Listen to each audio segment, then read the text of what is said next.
New Mexico, Martineztown, a place once inherited then traded for livestock, opened its wild-hearted land to early settlers, a farmer's way of life. But flooding, issues of land zoning, and displacement presently affects this historic village into disappearing. In 1839, the Martin family, a distinguished religious family, planted the seeds for community and growth, farming the land and applying the traditional style of adobe construction to its buildings, which still remain today. The Martin family broke with the growing city life of historic Old Town Albuquerque and adopted a new life in what is now Martineztown. Townspeople collectively refer to the Martins as Martinez, and eventually attributed them to the founding of Martineztown. Well, they said that my ancestor, Don Manuel Martin, left Old Town when this used to be their like summer home, and they, had agriculture here, grazed their animals. So they wanted to get away from the hustle and bustle of Old Town, which is hard to believe, and come over here, right, for peace and quiet, I guess. And so that's how they said it started, that he owned like a tract of land all the way down. I don't know how far up. Between the 100-year span of 1850 and 1950, Martineztown grew from a rural to a commercial area, primarily due to the arrival of the railroad in Albuquerque. New development, new jobs, and new people came into Martineztown and altered the landscape. And then I guess during the railroad time, which is the time that my great-grandfather Fabian Naranjo came, a lot of different people started coming here. And so that's when it started changing, where more families were coming in. And they called them Martinez because they had so many kids, like 15 kids. So they would say, "Ahí vienen los Martinezes," they pluralized it. And that's what the town was named after, my family. And so I'm like 6th generation here. Like other historic areas of Albuquerque, Martineztown faced gentrification, also known as urban renewal, which on one hand is a way for investors to renovate and upgrade homes and businesses, which can improve property value, but on the other hand could displace the original owners of that property by increasing taxes. Richard S. Martinez, the owner of Manuel's Market, a prominent business in Martineztown for over 80 years, recalls the details. The neighborhood became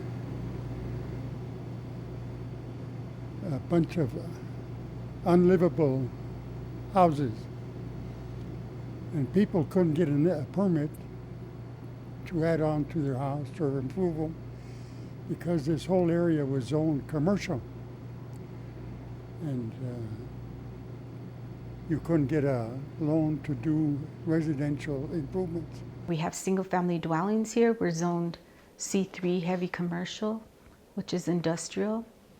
And then we're zoned NRC, which is high-rise apartments with C1 uses. And we have never had that, but that's what their trend is. So if that continues, which we have been arguing that we would like it changed, it will change. It will be destroyed. So the way it operated, urban renewal would come in and buy your house, raise it, and offer the lot to somebody that wanted to be in the neighborhood. And by their house, they would use the money and the purchase of their house to build a new house, and they moved in. So they had 3 choices. They could sell their house and move, or they could move by the agency, or they could stay here and build a new house. At the time during urban renewal, they called it urban removal because they were looking at removing us completely out. So it was to bring in their visions. Residents of Martineztown and parishioners of both the Presbyterian and Catholic churches unite in various efforts to preserve the history, character, and daily life of Martineztown. Years ago in Martineztown, and this is a great story to sort of illustrate what's been going on in recent years, there was a lot of raining and flooding. I don't know if you happen to remember that, but Martineztown was flooded, and it happened to be an election year, so Diane Denish, who was the lieutenant governor at the time, came to Martineztown to do a walkthrough, and they took tests of the water, and they saw where sewage and water had gotten in people's homes.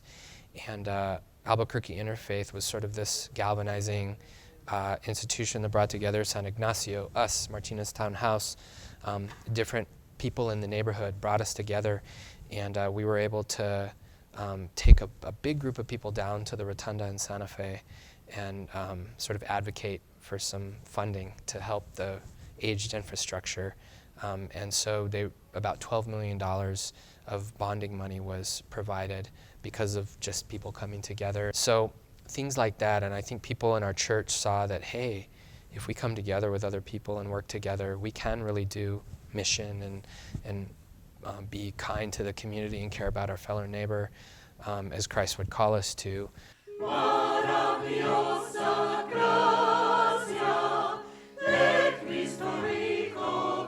In 1889, there was this gentleman who was a Mexican, and he was a prisoner. He was a criminal. He was a murderer, accused, condemned, and served his time in Mexico. And while serving his time, a missionary came to Mexico City, to the prison, gave him a Bible. And this was Epifanio Arreola. And Epifanio Arreola had this Bible the entirety of his time in prison, and he became a Christian. I mean, he was a very mean hombre, and he became a Christian and settled north, came to Albuquerque, and in that Martineztown area was kind of a Protestant area where the rest of Albuquerque was really Catholic. That was kind of a ghetto of Protestants and primarily Presbyterians in Martineztown. He went to James Harwood, who was the Methodist. He asked Harwood if Harwood would help him establish a church. And Harwood took a long time to make this happen. And so Epifanio Arreola went to John Manol, from whom the school was named. And Manol said, "We'll get you a church. We'll make you a church. We will ordain you. We will get a church established here." And so, but for the grace of God and Epifanio's not willing to wait for the Methodists, the church became a Presbyterian church. They had an earlier church built in 1889, about 4 blocks from there. 1922, this current church was built. No basement. But about 1935, they wanted to engage the community and make space for them. They've added, which you couldn't tell from here, but it goes from the backside all the way to the backside, back in that area, we call a fellowship hall, and office space and stuff like that, and the kitchen area, bathrooms, that type of thing. Because there were no bathrooms in this church. Well, there were the outhouses, because that's all they had at that time. Of course, the other thing that was added was Martineztown, this building here. And Martineztown finally, after so many years, they reverted the church, the building back to our church. Second Presbyterian church is that. It's called the Presbyterian Barrio, El Barrio de los Protestantes. Away from that, away from Mountain, and all the way up to Longfellow Elementary, that's Barrio de los Protestantes. Everything else is Barrio de los Católicos. The initial official pastor was the Reverend James Manol, because Epifanio Arreola was not ordained. He could not be a pastor, but he was the first elder, and he was really the coordinator. But then he was serving under the Reverend James Manol. And then there was Dr. Henry Thompson, and Juan Barros was an evangelist. And if you notice, inside the church, we have windows, stained glass windows, dedicated to several of these pastors. After Barros came the Reverend Juan Quintana and Benedicto Sandoval. He was a lay evangelist, or a lay pastor. Dr. Lansing Bloom followed him. Melicio Trujillo was a lay evangelist. After Trujillo came the Reverend Victoriano Valdez. And after Valdez came George P. Simmons. And Simmons was very interesting because he was an Anglo, but many of the Spanish hymnals that we use today were translated by this George P. Simmons.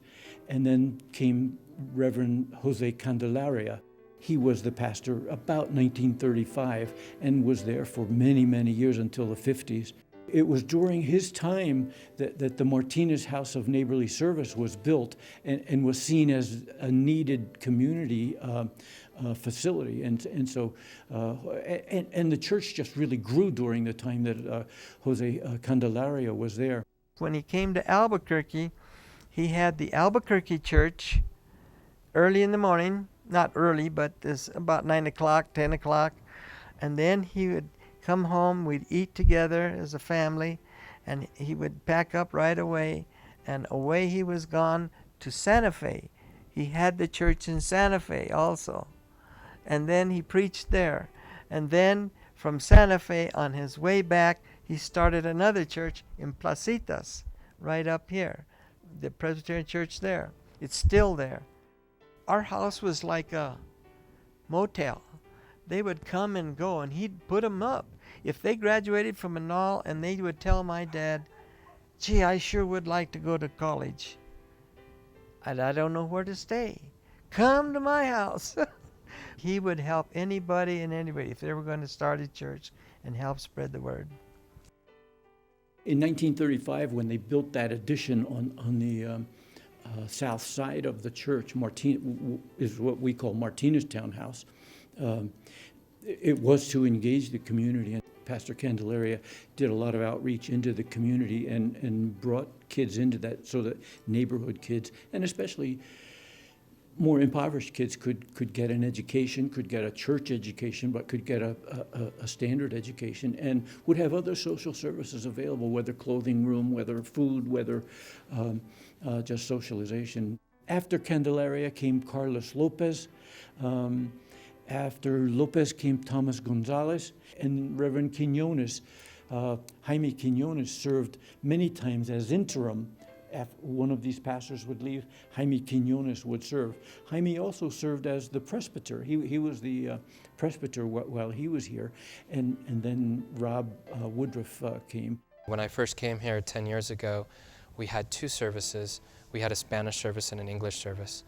And interestingly, the English service was growing, and the Spanish service, though filled with a lot of stout, faithful folks who'd been in here for so long, was starting to diminish in size. We could, in theory, go to a service exclusively in English. However, people are very aware of the history and the tradition, and they want to keep that cultural integrity. We could certainly change really quickly, but I think it's nice to have quite a bit of Spanish to maintain that history. Several different stalwart members of that service approached me individually within about a 3 to 4 month period, and apparently they hadn't talked to each other. There was no collaboration, and they said maybe it's time to come together with the English service. And so when they shared that, we decided to go to one service, and it's changed everything, because it's almost like there were two congregations and now there's one. It's brought a lot of unity. We have a good variety of people from all walks of life. It's a very special church because of its history and its roots here in Martineztown, because of its unique bilingual services, not only the preaching, but the music. A much truer picture of Albuquerque and the Southwest. This happens to be a church that is truly multicultural by its own nature. Fortunately, we've grown over the last 10 years, which is not typical in Presbyterian churches. I see growth for Second Presbyterian Church. It started off with a small church of 11 people back in 1889. We're now in the year 2014, and we're close to 225 strong. It's a beautiful church. It's an absolutely gorgeous building in the Southwestern style. But I think much more importantly is the relationship of the folks who go there, the people who attend there, have a real compelling attachment for Presbyterian Christian heritage and the history. I mean, it's just got a wonderful history of doing that kind of thing. A connection to Manal School, which is 2 miles north. The nature of the congregation is it's very personable with its ministers. I think they would be that way with anyone. And they're very loving and caring and family-oriented. That's a high priority of this congregation. But I've had the opportunity to go to a lot of kids' football games and to do a lot of weddings and memorial services, and over a long period of time you really start to get to know people and you really feel like, wow, I'm not this outside guy who shows up on Sunday mornings. I'm part of this community, and it's pretty powerful. If I had to describe that church in one way, it would be very loving or very warm. People need to have an outlet to go to a church where a language that they are familiar with is spoken. And not only that, but the roots and the ties into Manila High School, to northern New Mexico, Colorado, and especially to the families that live in, have thrived in this area for more than 150 years. So that's what makes Sacrament Presbyterian unique, and it will continue to grow. Can I say the two most unique things I've noticed about this church? One is just its deep rootedness. I mean, like I said, there are people in the choir who have been in the choir for almost 60 years. There are a lot of folks who are related, though we have been able to integrate some new folks into the community who don't have those long roots, which has been great and one of our goals. But frankly, a big portion of the church is either related, knows each other, went to high school together, dated each other in high school, and they remember the details of all this stuff like 50, 60 years later. It's incredible. And then the other thing I'd like to say, it's really a compliment to the community, and that is, for a church that is so rooted and so grounded and has so many traditions, this would be a classic church that you would look at it from a distance and say, this community is not willing to change. It's going to stick to the way it always was, and it's going to, you know, whittle away, because that's what's happening with so many churches with these long histories. But amazingly, the congregation has been willing to try all kinds of new stuff. The fact that they called me here when I was 28 years old, and they're used to having pastors in their 50s and 60s. So that shows, at least by the community that called me, a willingness to do something new. And as I, along with the leadership body of the session, have put out new ideas, let's try this, I was kind of waiting for them to say no, no, no, no, no, no. And so as I'm waiting for the kickback, in most cases, a little bit, but in most cases it never came. I'm like, okay, let's try it. And so they've been very game. I think earlier days, there may have been more hostilities than there are today. I think it's a very gracious kind of relationship. In those times, when you were a Presbyterian, you did not go into a Catholic church. And if you were Catholic, you didn't go into a Presbyterian church. And that has, you know, that tradition stayed for a long time. It's only recently that we've been able to do sometimes joint services with San Ignacio. We've had a couple of worship services with San Ignacio, and that's brought some folks in. Anytime they have a feast day, we have announcements in our bulletin to encourage people to go. We've done a few religious services together.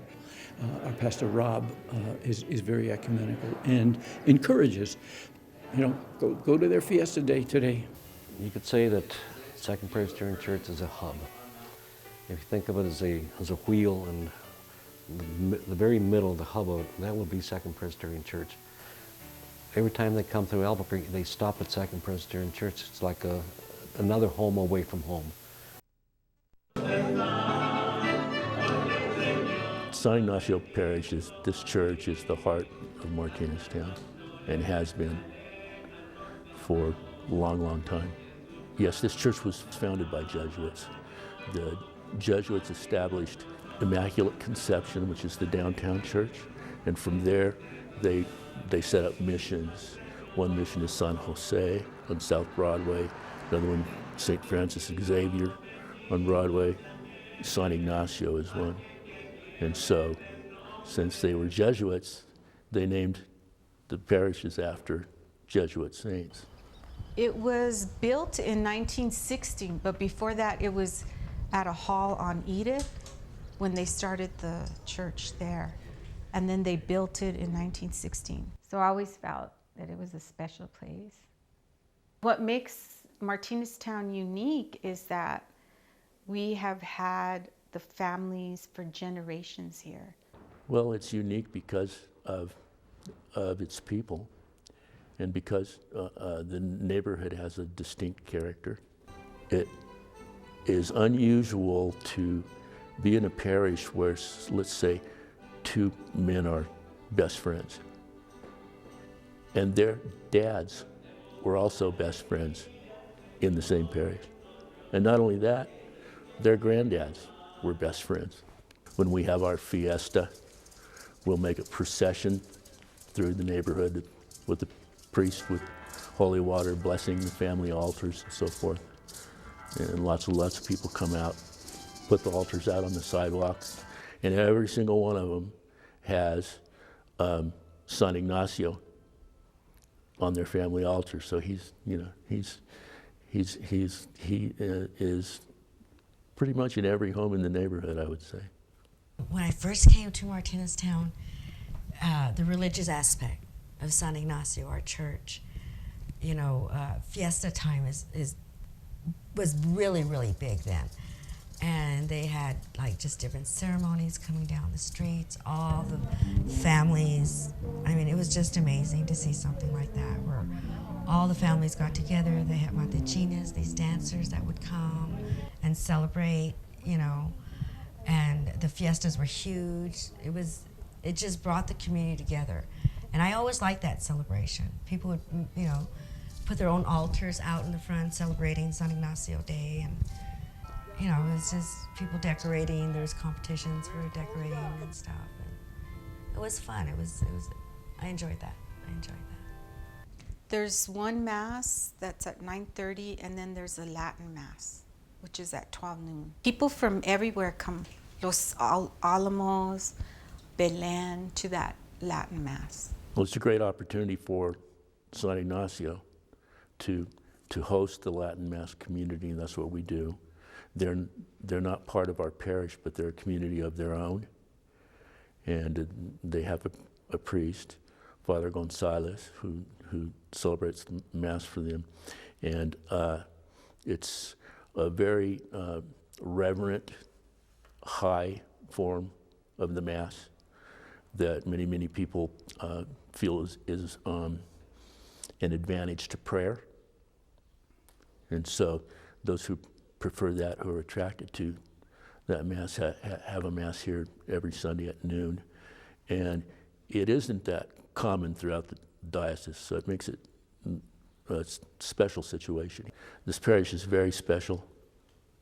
The people love each other and take care of each other in a way that I haven't seen anywhere else. In the front, on the top of the roof, there's all these different saints that we have up on top, and a big steeple, well, a tall steeple. I think the significance is that it's on top of a hill. It's just special, we have beautiful windows with the saints or with Jesus on them, Mary, that people donated. Whenever we see the steeple, we think of our Lord, think of His presence in the Eucharist, and it reminds us of our place in our worship here. That is a symbol of what the church is, the center of the neighborhood, the heart of the neighborhood. And to Catholics, it's a call to prayer. We have some parishioners that are in their 90s. They're very, very faithful and never miss. And we have I would say, just a little bit proportionally more elderly people than a typical parish would be because of the age of the neighborhood. But really it's a very good mix from infants, and young parents all the way up to people that are getting close to 100. The two churches cooperate so that, combined we have more influence and can see to it that the interests of the neighborhood aren't ignored. People who appreciate something smaller, more intimate, San Ignacio is here for them. To me, it's like the nucleus of the neighborhood. It's the center of everything for me. And Ever since I was a young girl, we would go down Walter Street to the church, which is on Walter, and we would say in Spanish, good morning with God. Buenos días de adiós, ¿cómo amanecieron? How was your morning? And then we would dress up like every Sunday. It was a celebration, right? It was a big thing to go to Mass every Sunday. And that's where we would meet everybody in the community. And today it's still everything for us here in the neighborhood. San Ignacio Parish is growing. We've grown by something approaching 50% just in the year and a half. It's kept its character. I came here in 1971 to Albuquerque, and I explored, looked around, and I saw this neighborhood. It looks just the same. It has not declined. So, and that's speaks very well of the virtues of the people in the neighborhood. I would say that San Ignacio is the heart of the community. Both of these churches remain the center of community in Martineztown. In addition to the churches was the Martineztown House, built at the beginning of the 20th century, which served the community in many significant ways, but unfortunately, due to financial obstacles, it was closed in January 2014.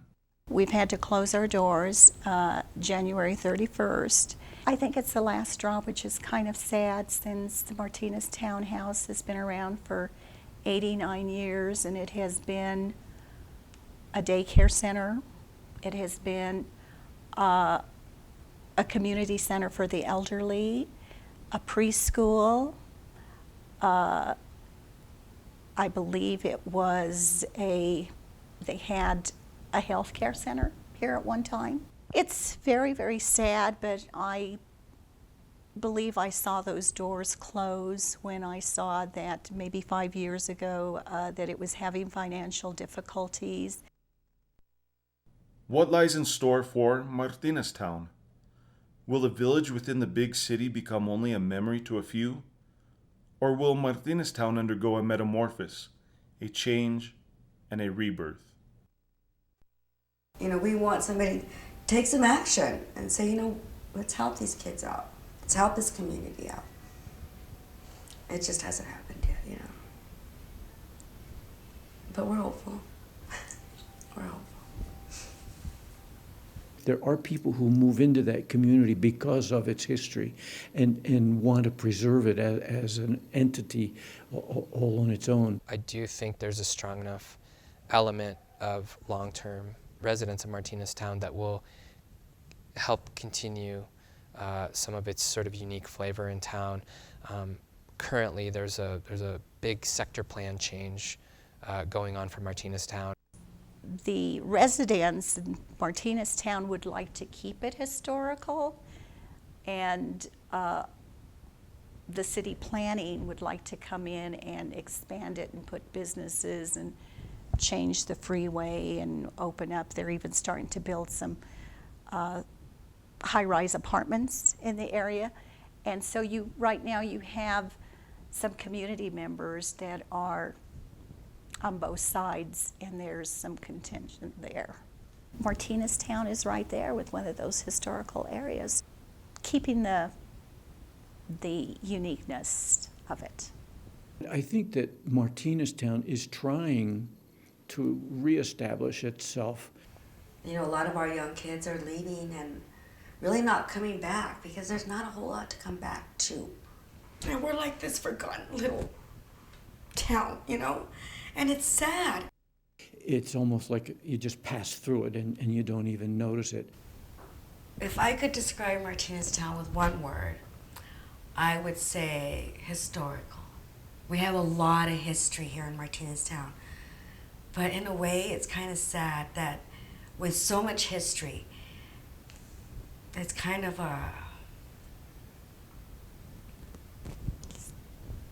stop it. I think we're in a very, very fragile situation where we will Either we will be valued and respected and preserved, or we will be taken out because of the university expanding and the visions of people from outside of how they look at this area. And we're struggling to keep it valued and respected the way it is. And others are saying, you know, we want to see it with what they call new urbanism, high-rise apartments, and gentrified. That's the way we look at it. We feel that we're being threatened by that constantly.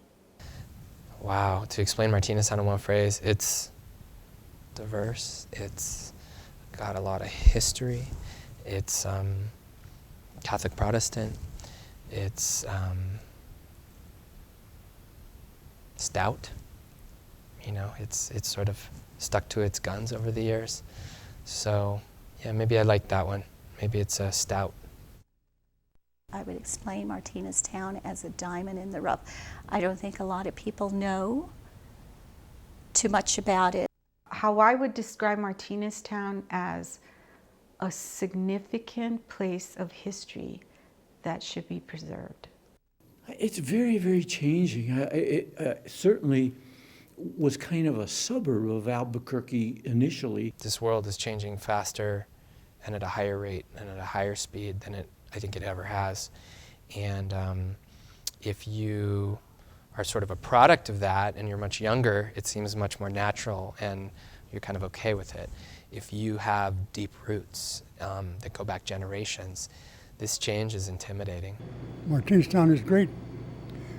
When they wrote that article about the land of enchantment, the guy that made that statement was standing here in front of Manuel's Food Market. This is the land of enchantment, and don't you forget it. And I said, I won't. Don't you forget it. I think Martineztown will be able to protect itself. It's just a wonderful place to live. Martineztown will hold its own. Martineztown will be preserved, that it's going to be remain Martineztown.